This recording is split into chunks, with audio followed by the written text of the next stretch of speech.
Assalamualaikum warahmatullahi wabarakatuh. Perkenalkan, nama saya Fira Maulida. Di sini kami dari kelompok 2 ingin memenuhi tugas mata kuliah ekonometrika yang diampu oleh Ibu Fatati Nuriana. Kelompok 2 mengambil judul analisis rasio keuangan untuk memprediksi kondisi finansial distres pada Bank Syariah Mandiri dan Bank BNI Syariah pada tahun 2016 sampai 2019.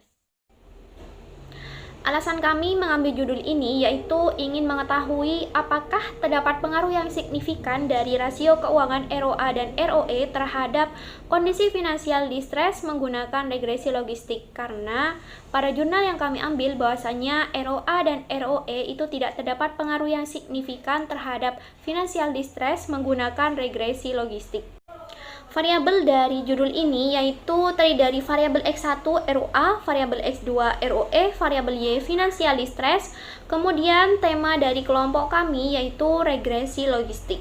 Hipotesisnya terdiri dari H1A yaitu pengaruh ROA terhadap kondisi finansial distres pada Bank Syariah Mandiri, H1B pengaruh ROA terhadap kondisi finansial distres pada Bank BNI Syariah, H2A pengaruh ROE terhadap kondisi finansial distres pada Bank Syariah Mandiri, lalu H2B pengaruh ROE terhadap kondisi finansial distres pada Bank BNI Syariah. Variabel pertama yang akan kami bahas yaitu variabel ROA. ROA atau Return on Asset merupakan ukuran kemampuan perusahaan dalam menghasilkan keuntungan dengan semua aset yang dimiliki oleh suatu perusahaan. ROA menunjukkan koefisien perusahaan dalam mengelola seluruh aktivanya untuk memperoleh pendapatan. ROA dapat dijadikan sebagai indikator untuk mengetahui seberapa mampu perusahaan memperoleh laba yang optimal dilihat dari posisi aktivanya. Kemudian, return on asset atau ROA dapat dihitung menggunakan rumus ROA sama dengan net profit dibagi total aktiva dikali 100%. Indikator dari ROA atau return on asset menurut Fahmi itu terdiri dari dua macam. Yang pertama ada net profit. Net profit merupakan selisih positif atas penjualan yang dikurangi dengan biaya-biaya dan pajak. Indikator yang kedua ada total aktiva. Total aktiva adalah segala kekayaan yang dimiliki oleh suatu perusahaan. Yang dimaksud dengan kekayaan ini adalah sumber daya yang dapat berupa benda atau hak yang dikuasai dan yang sebelumnya diperoleh oleh perusahaan melalui transaksi atau kejadian atau kegiatan masa lalu. Assalamualaikum warahmatullahi wabarakatuh. Nama saya Anita Qauriatul Hasanah. Di sini saya akan menjelaskan tentang variabel X2 yaitu ROE. Variabel ROE. ROE adalah rasio yang digunakan untuk mengukur keuntungan bersih yang diperoleh oleh pengelolaan modal yang diinvestasikan oleh pemilik perusahaan. ROE diukur dengan perbandingan antara laba bersih dengan total modal, sehingga dapat dihitung menggunakan rumus ROE sama dengan net profit dibagi modal saham dikalikan 100%. Menurut Jumingan, indikator dalam return on equity atau ROE ada dua, yaitu yang pertama net profit dan yang kedua modal saham. Yang pertama net profit. Net profit selisih antara jumlah keseluruhan pendapatan dan jumlah keseluruhan biaya di jangka waktu tertentu. Laba bersih yang diperoleh dalam tahun buku berjalan setelah dikurangi taksiran utang pajak. Yang kedua, modal saham. Modal saham adalah kumpulan setoran dari pemilik perusahaan atau pemegang saham. Modal saham meliputi saham preferen, saham biasa, dan perkiraan tambahan modal disetor. Assalamualaikum warahmatullahi wabarakatuh. Perkenalkan, nama saya Elvira Dengta Damayanti. Saya dari kelas PBSE. Saya ingin menjelaskan tentang variabel financial distress dan regresi logistik. Berikut penjelasannya. Financial distress merupakan penurunan keuangan yang dialami oleh perusahaan sebelum perusahaan tersebut mengalami kebangkrutan yang mengakibatkan perusahaan tidak dapat melakukan kegiatan operasional. Altman Backrut Prediction Model Scoring ini satu model yang merumuskan kapan suatu perusahaan akan mengalami kebangkrutan. Z plus 1,2 X1 plus 1,4 X2 plus 3,3 X3 plus 0,6 X4 plus 1,0 X5. Argumen pertama, z-score yang diperoleh dari rumus di atas akan dikelompokkan dalam 3 kategori. Kategori A, z-score yang lebih kecil daripada 1,8, y lebih kecil 1,8. B, z-score yang berada di antara 1,8 dan 2,99. 1,8 kurang dari lebih kecil dari y lebih kecil 2,99. C, z-score yang lebih besar daripada 2,99, y lebih besar 2,99.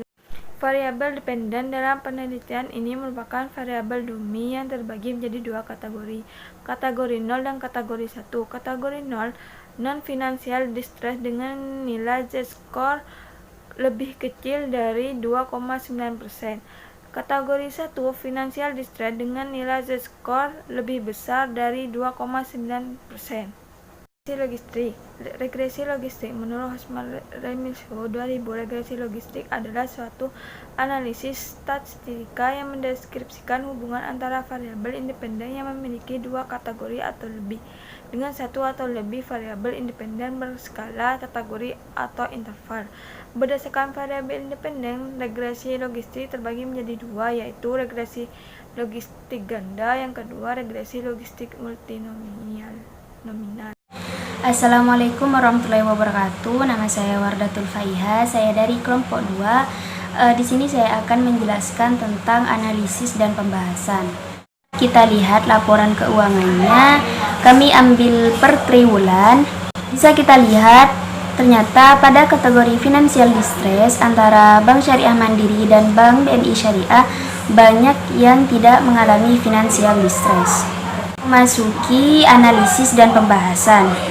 Pada analisis ini terdapat 2 penilaian. Yang pertama, penilaian model fit.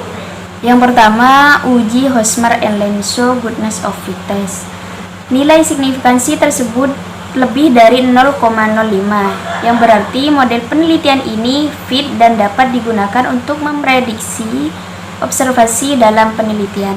Pada Bank BNI Syariah, signifikansi tersebut lebih dari 0,05, yang berarti model penelitian ini fit dan dapat digunakan untuk memprediksi observasi dalam penelitian. Yang kedua, dengan uji likelihood L. Pada Bank Syariah Mandiri, hal ini menunjukkan bahwa model regresi lebih baik atau dihipotesiskan model fit dengan data. Pada Bank BNI Syariah, variabel independen mampu menjelaskan variabel dependen sebesar 100%. Yang ketiga, menggunakan uji koefisien determinasi. Pada Bank Syariah Mandiri, variabel independen mampu menjelaskan variabel dependen sebesar 30,9%. Pada Bank BNI Syariah, pada tabel tersebut dapat dilihat bahwa variabel independen mampu menjelaskan variabel dependen sebesar 100%. Yang kedua, menilai dengan uji signifikansi koefisien regresi logistik.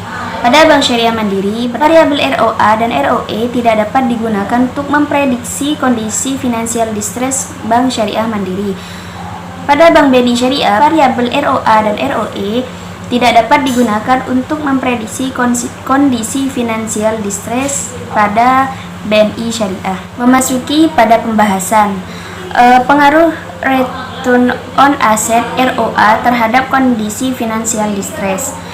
H1A tolak, yang artinya rasio ROA pada Bank Syariah Mandiri memiliki pengaruh positif dalam memprediksi finansial distress namun tidak signifikan.